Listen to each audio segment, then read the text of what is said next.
Last time we spoke about the beginning of the Battle of Smolensk. The Wehrmacht, having swiftly advanced through the Soviet Union, prepared to engage the Red Army in a fierce combat. The Luftwaffe had dominated the skies, severely diminishing Soviet air power. However, unbeknownst to the Germans, the Soviets under General Timoshenko were regrouping and mobilizing hidden reserves, readying themselves for a counteroffensive. Amidst logistical chaos and heavy losses, the Soviets utilized their cadre system, rapidly generating new field armies. While the Germans celebrated captures, they failed to recognize the Soviets' latent strength. As the Germans advanced towards Smolensk, the Red Army struggled but exhibited resilience, relocating factories eastward to maintain wartime production. This industrial mobilization became vital, allowing the Soviets to outproduce the Germans in tanks and aircraft by late 1941. The intense fighting around Smolensk evidenced the brutal realities of warfare, with both sides suffering greatly. This episode is The Fall of Smolensk.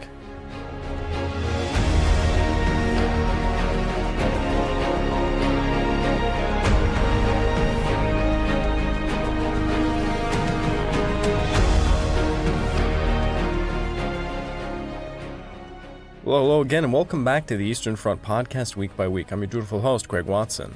But before we begin, I just want to remind you all that this podcast is only made possible through the efforts of Kings and Generals over at YouTube. Perhaps you want to learn a bit more about World War II? Kings and Generals has an assortment of episodes on World War II, and so much more, so go give them a look over at YouTube. So please subscribe to Kings and Generals over at YouTube. You can also produce this content by checking out www.patreon.com/kingsandgenerals. And hey, don't forget about our sister podcasts over at the Pacific War Week by Week podcast and the Fall and Rise of China podcast, both written and narrated by me. And if after all that you're still hungry for some more history, why don't you check out my personal channel, the Pacific War channel found over at YouTube, and Echoes of War found on major podcast platforms. Over on my YouTube channel, I just released a rather silly episode looking at how anime portrays the Pacific War. If you'd like to support me further, please consider checking out my YouTube membership or my Patreon account at www.patreon.com/thepacificwarchannel. By joining either of these, you get access to the exclusive podcast series, early access to all the content I make, and voting rights for the subjects I will tackle next. A heavy smoke battle clings to the air above the city of Smolensk, a crucial location in western Russia. It's July the 15th of 1941, and the gates to Moscow, the capital of the Soviet Union, are creaking ominously under the relentless pressure of a German advance. Army Group Center, under the command of General Fedor von Bock, is launching a fierce attack against the newly fortified defenses of the Western Front, commanded by Marshal Semyon Timoshenko. He is desperately fighting to hold Smolensk, a strategically vital city that stands as a key to unlocking the road to Moscow. Now, in the last episode, we witnessed the Wehrmacht commencing their assault on Smolensk. Meanwhile, to the north, the Germans are driving towards Leningrad, and in the south, Army Group South has pivoted to encircle Uman, after being thwarted in their advance on Kiev. In the early days of July, while the army commanders were focused on the day-to-day challenges of the campaign, Adolf Hitler began to look further ahead. His well-known hesitance about continuing the operation beyond the great rivers towards Moscow was a source of concern for both Generals Franz Halder and Walter von Brauchitsch. However, they believed that the ongoing successes of the campaign offered the best assurance for maintaining a forward advance across all the fronts. As early as July the 3rd and the 4th, Hitler voiced his interest in halting the panzer groups under Generals Heinz Guderian and using them to support flanking advances instead. On July the 5th, General Alfred Jodl contacted Brauchitsch by telephone, urging him to meet with Hitler and present his views on the strategic choices for the northern and southern fronts. Jodl posed several crucial questions regarding both the necessity and the feasibility of these operations, highlighting the growing tensions between the OKW and the OKH over the future direction of the campaign. He stressed the urgency of the Army's involvement in this discussion, stating, "Given that the Führer's thoughts and those of the others are shifting towards an early turning of the panzer groups towards the northeast or south, General Jodl considers it essential that the Commander-in-Chief of the Army promptly meets with the Führer for a discussion." The meeting took place at Hitler's headquarters on July the 8th, with Halder accompanying Brauchitsch. Both men presented before Hitler and his staff.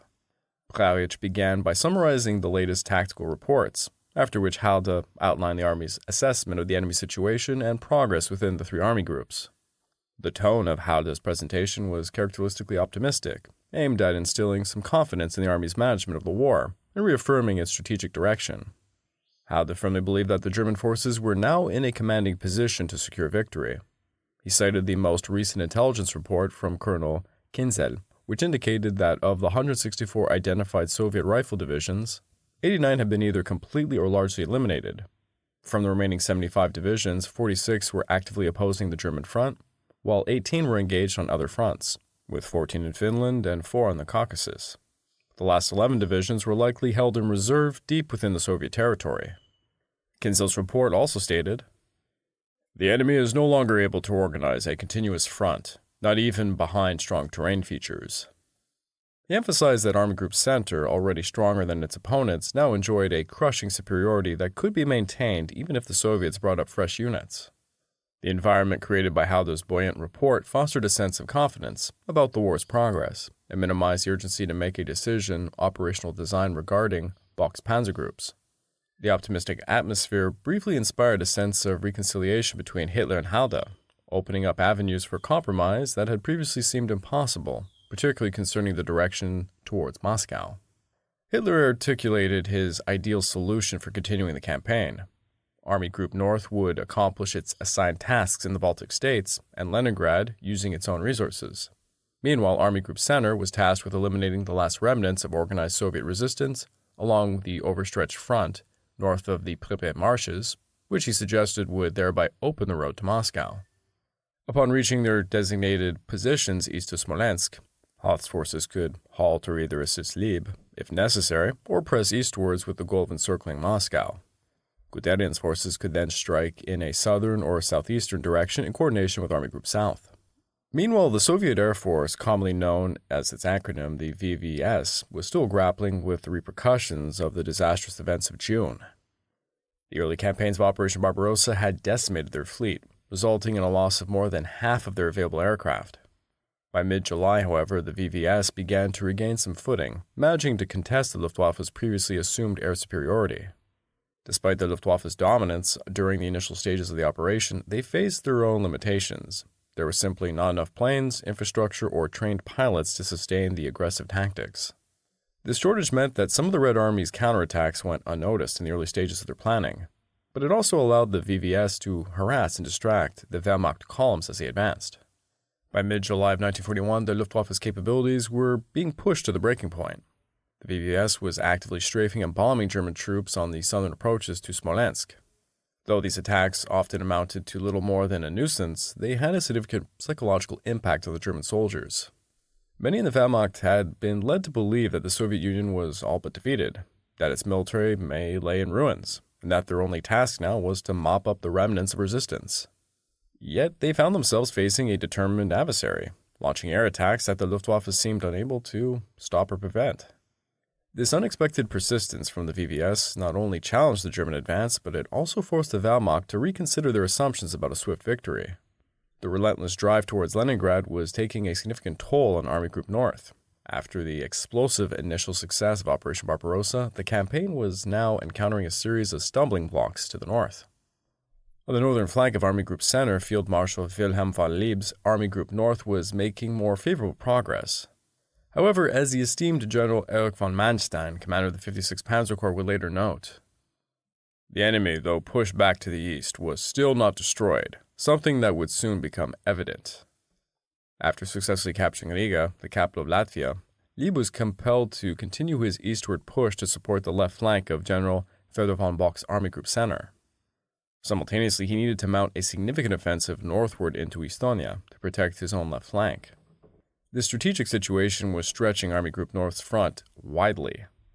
As the smallest of the three army groups, this expansion would soon prove to heavily tax its offensive momentum. On July the 16th, Colonel General Erich Hopner, the commander of Army Group North's Panzer Group No. 4, expressed his dissatisfaction with the stalled advance towards Leningrad in a letter to his wife. "The deciding cause remains our weakness. The number of divisions is as inadequate as their equipment. The men are tired, the losses are increasing, and the rate of vehicle breakdowns is on the rise." His candid assessment highlighted the growing strains on the German forces as they faced not only the challenges of combat, but also the detrimental effects of fatigue and equipment shortages. While the Red Army had not succeeded in completely halting the Wehrmacht's advance in the Baltic region, many counterattacks launched by the Northwestern Front were failing, yielding few, if any, tangible results. However, the sheer weight of the Soviet Union's manpower and equipment advantages was gradually beginning to tip the scales against the Nazi invaders. In a critical miscalculation, General Erich von Manstein had allowed several units of his corps to stumble directly into an ambush that had been meticulously set up at the end of the previous week. Now the 8th Panzer Division found itself struggling for survival as it became completely cut off and encircled. This ambush, orchestrated by Lieutenant General Vasily Vatutin, who had just taken over as the Chief of Staff of the Northwestern Front, was a carefully planned operation aimed at exploiting the vulnerabilities of the German forces. Vatutin was a bright, up-and-coming officer at this point. He had the personal attention of Joseph Stalin. He would go on to achieve front-level command by 1942. Vatutin made his reputation on aggressive and intelligently designed attacks. In 1941, he was still perfecting his craft, but would go on to display his trademark aggressiveness. He would become rather famous for his part in the Stalingrad campaign when he oversaw Operation Little Saturn, where his men destroyed the Italian 8th Army in the wake of the encirclement of the German 6th Army inside Stalingrad. Now, the assault began with what appeared to be weak resistance in front of the stretched-out 8th Panzer, luring them further into the trap. On July the 15th, the trap was sprung. The main force of the Soviet 11th Army launched a coordinated attack bolstered by 2 specially assembled shock groups. On the northern flank of the offensive were the 21st Tank Division, the 237th Rifle Division, and the 70th Rifle Division, all primed for the assault. To the south, this offensive was supported by the 180th, 182nd, and the 183rd Rifle Divisions. The 8th Panzer was further accompanied on its left flank by the 3rd Motorized Infantry Division, but aside from this, Manstein had precious little to reinforce his position. The assault commenced on July the 15th, and within hours, the 57th Panzer Corps was fragmented, torn into 3 isolated groups. The first group included the majority of the 8th Panzer Division. The second contained the 3rd Motorized Infantry, and the third, positioned outside of the encirclement, comprised the remnants of the beleaguered 56th Panzer Corps. Lieutenant General Vatutin had meticulously planned this trap, ensuring that he possessed both a local air superiority and a significant artillery advantage. Meanwhile, the German 16th Army, located to the southwest, was unable to provide any assistance to Manstein because the German panzers had advanced far ahead of their accompanying infantry, making it impossible to close the gap in time to save them. Even if they had been in a better position, Vatutin had anticipated this scenario. He ordered the Soviet 27th Army to launch an attack on Colonel General Busch's infantry units to ensure that there was no possibility of relief. As the situation deteriorated, Manstein could not rectify the crisis alone. He reached out to Erich Hoppner for help after the first day of fighting. Responding to this urgent plea, Hoppner redirected the SS Totenkopf Division and other elements to assist Manstein's circled forces. The fighting was fierce, and it continued until it began to taper off on the 3rd day. By dawn on June the 19th, it became clear that Vatutin's trap had failed.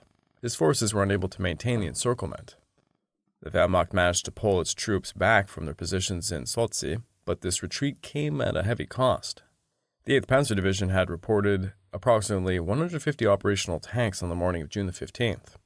By the 19th, that number had dwindled to around 80. Losses in large campaigns are always difficult to pinpoint, but the Eastern Front presents larger issues of counting casualties. Different definitions of losses interfere with the counts, as do political, military, and other motivations. The 8th Panzer lost no more than 70 tanks in the battle for Saltzy. Permanent losses were higher than usual, as Wehrmacht abandoned the field. It is unclear the exact amount of tanks or other vehicles denied to the 8th Panzer as a result of the battle. While the Soviet losses from this engagement remain unclear, it was evident that their units had faced tough resistance and they were hard-pressed to maintain their fighting capability. Although Vatutin did not succeed in completely destroying the 8th Panzer Division, the attempt to encircle them at Saltzy marked a notable achievement in the early battles. Unfortunately for Vatutin, his commanders struggled to coordinate their attacks effectively, and the execution of small unit tactics left much to be desired. Nevertheless, the operation did inflict significant damage, critically blunting the strength of the 56th Panzer Corps. Recovery would take considerable time for the 4th Panzer Group, as they found themselves critically short of tanks in the days and weeks ahead while inching closer to Leningrad. Army Group North lost 4 precious days of summer weather as operations essentially ground to a halt, while Leib and Hoppner focused on extricating Manstein's corps from the dire straits. In a further testament to the impact of Vatutin's assault, Army Group North suspended all major operations towards Leningrad for about 3 weeks.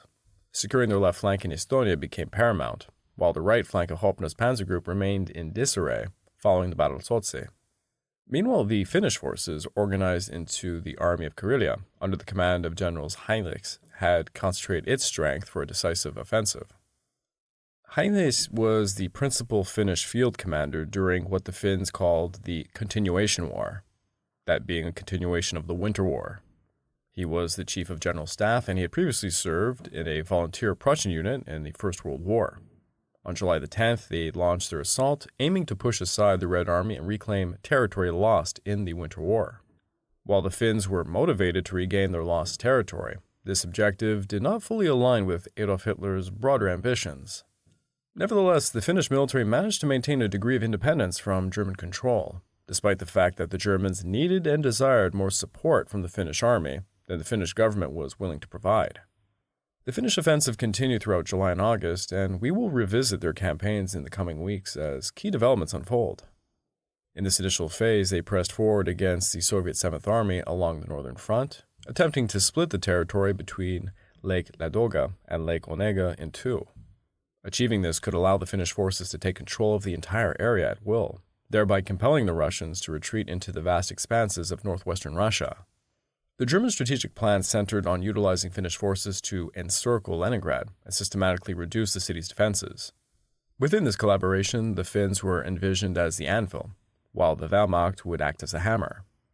However, as the weeks progressed, this seemingly straightforward plan began to encounter significant complications.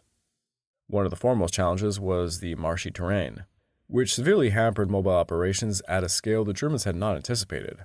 Panzer Group 4 was already feeling the effects of this difficult terrain, particularly around Saltzy. Moreover, the Finns and Germans often found themselves at odds regarding the level of effort required from the Finnish army. These disagreements, compounded by the challenging terrain, the staunch resistance of the Red Army, and the seasonal limitations, ultimately proved to be a critical factor that undermined the success of the joint operation. Now, back at Smolensk, Semyon Timoshenko was desperately trying to hold back the advancing tide of Hoth's and Guderian's panzers as they pushed further east. The wave of German armor brought with it an encirclement that rivaled any in history. The Western Front was being engulfed just as it had been at Minsk and Białystok. On July the 15th, Lieutenant General Bartesten's 29th Motorized Infantry Division stormed into the southern reaches of Smolensk. This division was bolstered by a strong mix of Die Sturmgeschütz, Flammpanzer vehicles, and Nebelwerfers, enabling them to spend the entire day clearing out the city south of the Dnipro River. For those curious, Die Flammpanzer was a Panzer II with the main gun replaced by a flamethrower, and Die Nebelwerfer was a towed rocket launcher utilizing 6 15-centimeter tubes. In the early hours of July the 16th, two regiments crossed the river and began assaulting the rest of the city. Newly promoted Lieutenant General Konstantin Roskosavensky had taken command of the fresh 19th Army just the day before. However, the 19th Army was barely a scratch force, consisting of just one scattered rifle regiment tasked with garrisoning the city. Baltersten's troops worked their way through Smolensk, systematically attacking, surrounding, and defeating Roskosavensky's men in detail. By 11 p.m., Soviet resistance had completely collapsed. As had been the case in Minsk, the Wehrmacht captured a major city with its agile motorized units before the Soviets could even mount an effective response. The city had fallen, but the Soviet Union's debacle in Smolensk was far from over. On July the 15th, the collapse of Timoshenko's front at Smolensk was predicted by Panzer Group 3 to be only days away, a sentiment echoed by many soldiers in the ranks. Karl Fuchs, a tank gunner in the 7th Panzer Division, wrote home on July the 15th, "We are now positioned outside the city of Smolensk and have penetrated the highly acclaimed Stalin lines. I would imagine that within 8 to 10 days, this campaign will be over." Similarly, Ernst Gieking, a soldier from the 52nd Infantry Division, wrote to his wife on July the 14th, "If you could see the frantic advance here, you would surely be completely speechless. Something like this has never been recorded in the history of the world. The main thing is that the campaign will be over soon. We are all convinced of that." Walter Tillmann, an orphan from a German family living in the Soviet Union, noted after being adopted by a German unit early in the campaign, "The word Blitzkrieg did not seem to be an empty phrase. Many believed in it, and that the war would soon be won. It was more hope than belief, however, accompanied by a dull feeling that it must not turn out differently. Waffen-SS General Max Simon later attested to the valor of the Soviet infantry and their capacity for resistance in the war's early phases. He emphasized that Germany's failure to recognize this tenacity was a significant shortcoming. Very soon, we had to admit that we were up against a very different adversary than we had expected, and I believe that this underestimation was one of the reasons for the unfortunate course of the campaign in Russia. Further events such as the capture of Stalin's son on July the 18th, who served as a battery commander in the 14th Tank Division, seemed to suggest that the disintegration of the Red Army was closer than ever. And for those of you who know what happens to Stalin's son, well, let's just say that's a very horrifying and sad and twisted story. We'll get into in the future. I don't want to ruin it here, but yeah, for those of you who know, well, yeah, you know. Now, throughout July of 1941, accolades for success began to flow. The Knight's Cross was awarded to Jemensen, Schwabenberg, and Moller, commander of the 3rd Panzer Division, while Schmidt, Hoth, Guderian, and Richthofen, commander of the 8th Air Corps, received the prestigious Oak Leaves to their Knight's Cross. On July the 17th, Bock could survey the battlefield with a sense of well-deserved pride. In less than 4 weeks, Army Group Center had orchestrated its second historically significant encirclement. He had directed 2 of the largest battles the world had ever witnessed, and remarkably, with minimal losses to his forces.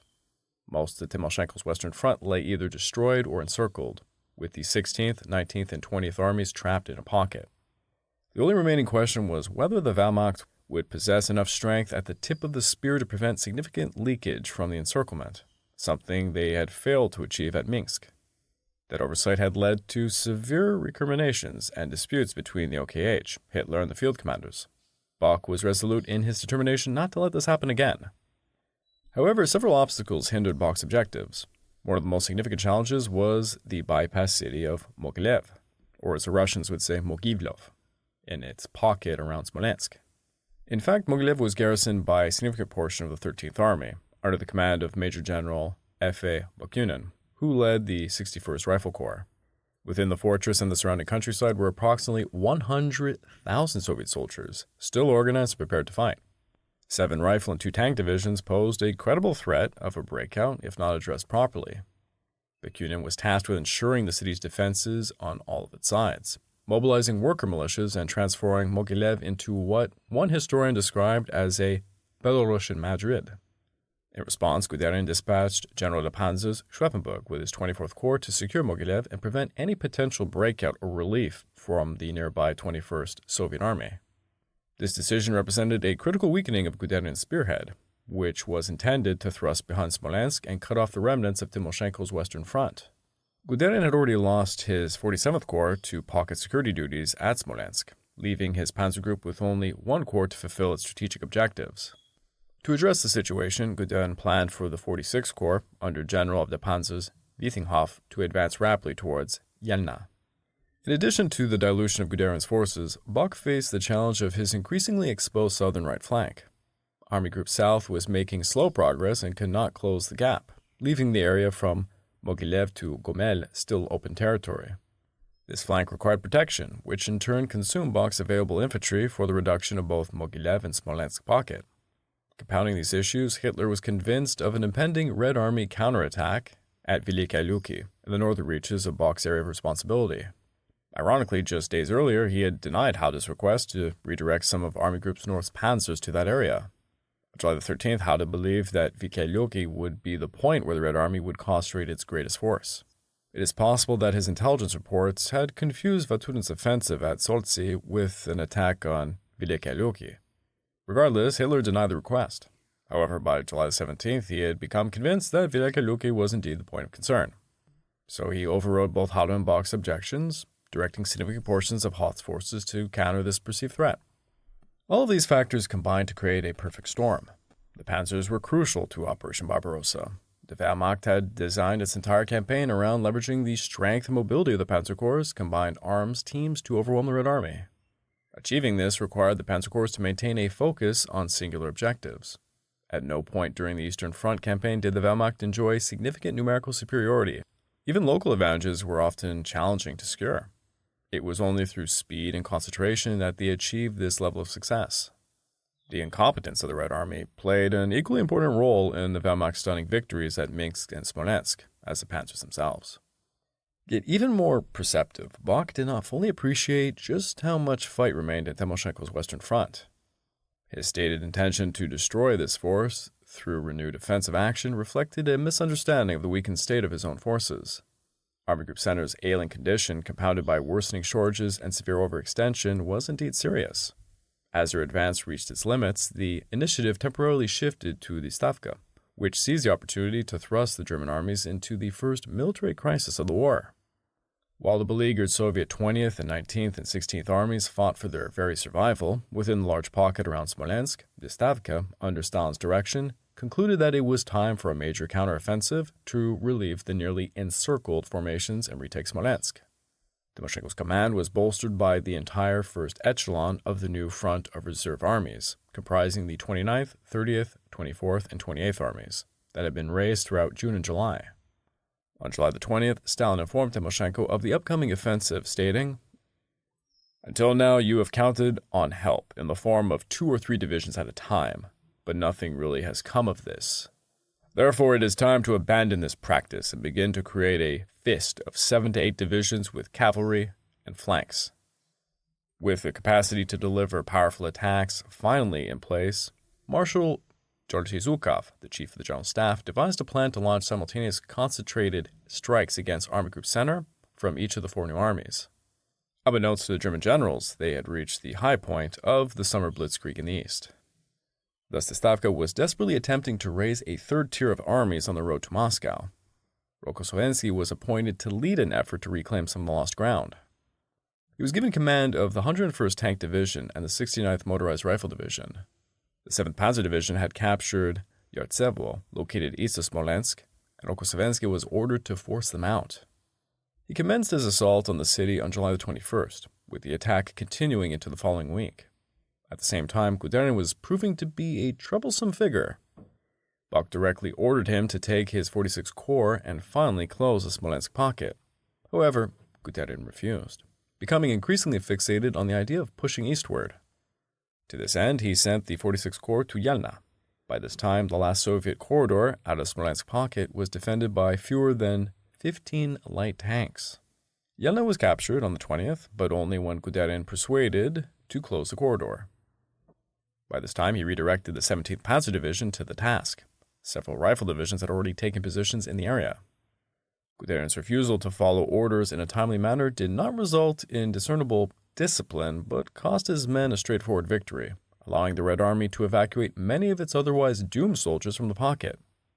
It was only late in the 3rd week of July that the pocket would be completely closed off.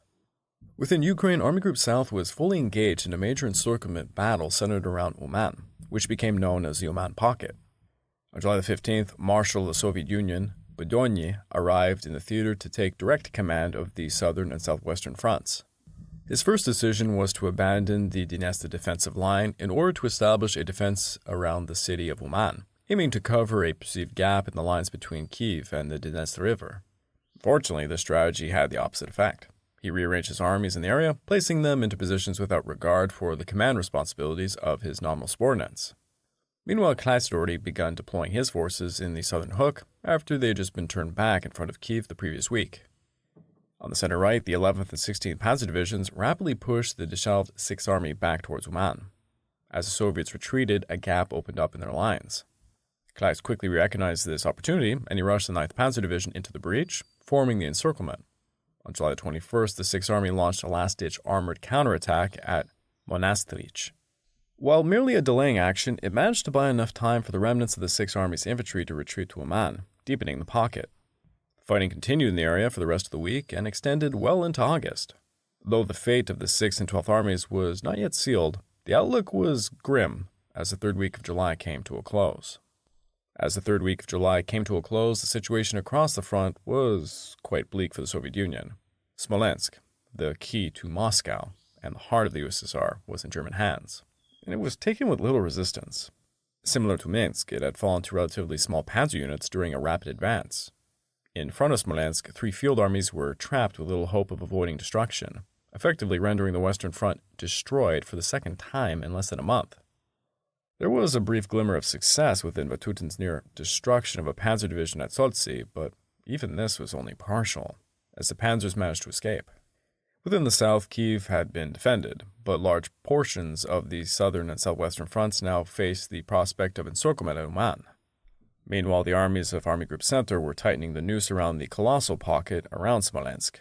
Adolf Hitler, at his East Prussian headquarters, was already contemplating the next phase of operations. On July 17th, he returned to his preferred strategy of swinging Hoth's Panzer Group north to support Lieb's advance on Leningrad, while simultaneously diverting Guderin's Panzer Group south. This move would be bolstered by strong infantry support from General Weiss, aiming to create a new pocket in conjunction with Rundstedt's Army Group South. Hitler exhibited little interest in launching an attack on Moscow, and perhaps sensing that such a move might spark a dispute with the OKH, proceeded to formalize his strategic vision without even consulting them. Dated July the 19th, War Directive 33 formalized the divergent northern and southern thrust of Bok's panzer forces, relegating the advance on Moscow to the remaining infantry on Bok's front, a feeble concession to satisfy the OKH. In Hitler's mind, the conclusion of the Battle of Smolensk would expose the road to the east, leaving little opposition for Army Group Center. He envisioned using his armor units to envelop the Soviet forces still resisting in the north and south.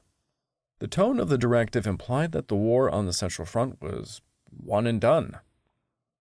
It proclaims that the second series of battles in the east has ended, and asserts that mopping up operations are needed to eliminate the remaining resistance in Army Group Center. Following this, the next phase of the campaign would focus on preventing any sizable enemy forces from withdrawing into the depths of Russia and wiping them out. Even for someone as prone to delusions of grandeur as Hitler, depicting the military situation on the Eastern Front in such terms revealed a striking detachment from reality. This attitude reflected both his overwhelming self-confidence and the excessive bias in the information flowing through the high command. Timoshenko's Western Front was far from being defeated, and the Soviet high command was certainly not contemplating a hasty retreat to the east. An entry from the diary of the Italian foreign minister, Count Ciano, on July 18th captures this stark contrast in perception regarding the war's progress. Hitler went to the war believing that the struggle against Bolshevism might lead the Anglo-Saxon countries to end the conflict. Von Ribbentrop did not agree. In fact, he was convinced that Churchill is ready to make an alliance, even with the devil himself, if he can only destroy Nazism. And this time he was right. Now the struggle is hard and bloody, and the German people, who are tired, wonder why. Frau Mollier used harsh terms. She said Hitler is a blockhead. In fact, the war is harder than the Germans had foreseen. The advance continues, but it is slow and harassed by very vigorous Soviet counterattacks. Colonel Am and General Skaro, who made a report on the military situation today, believe that the Russians will succeed in maintaining a front even during the winter. If this is true, Germany has started a hemorrhage that will have incalculable consequences. Just as Hitler was unswervingly fixated by supposed victory, Halde too remained defiantly optimistic in spite of notable downturns in the confident mood at the OKH. On July the 20th, Halde noted in his diary, "The grueling battles involve some groups of our motorized forces, in which the infantry arriving from the west can only slowly become involved, together with the time taken on bad roads which restrict movement and the exhaustion of troops who have been marching and fighting without rest, have dampened the spirits at high command." Nowhere is this better seen than in the thorough despair into which Blauwich had been plunged. However, there really is no call for this. While Halde appeared unfazed by the military situation, the implications of Hitler's new War Directive 33, were undoubtedly a significant concern for Orem. It remains unclear how Halde responded to this directive, as there is no mention of it in his diary on the date of July 19th. However, a discussion with Hitler seems plausible, especially since just 2 days later, on July the 21st, during Hitler's visit to Lieb's Army Group North, the prospect of Hoth's panzer groups advancing northward had become considerably less certain. Lieb recorded in his diary, "The Führer spoke of the possibility that Panzer Group 3 would turn to the north." Additionally, the OKW War Diary for the same day, that being July 21st, framed the northern operations as a decision requiring resolution. at the latest in 5 days. In this regard, it could then happen that Panzer Group 2 turns to the south, so that for the thrust on Moscow, only infantry armies of Army Group Center remain. But this eventuality does not worry the Führer, because Moscow, for him, is only a geographical term. I'd like to take this time to remind all of you that this podcast is only made possible through the efforts of Kings and Generals over at YouTube. Please go subscribe to Kings and Generals over at YouTube and continue to produce this content by checking out www.patreon.com/kingsandgenerals. And hey, don't forget about our sister podcasts over at the Pacific War Week by Week podcast and the Fall and Rise of China podcast, both written and narrated by me. And if after all that you're still hungry for some more history, why don't you check out my personal channel, the Pacific War channel found over at YouTube, and Echoes of War found on major podcast platforms. If you'd like to support yours truly further, please consider checking out my YouTube membership or my Patreon account at www.patreon.com/thepacificwarchannel. By joining either of these, you get access to the exclusive podcast series, which is 28 episodes and ongoing now, early access to all the content I make, and voting rights for the subjects I will tackle next. Amidst the chaos, the Soviets mobilized hidden reserves and relocated factories, boosting their wartime production. On July the 15th, fierce combat erupted with German forces surrounding Smolensk. Despite initial successes, they underestimated Soviet resilience. General Vatutin launched a counteroffensive aiming to encircle German units, showcasing the stubbornness and adaptability of the Red Army. The battle underscored the harsh realities of war, leading to significant losses on both sides, marking a crucial turning point in the Eastern Front.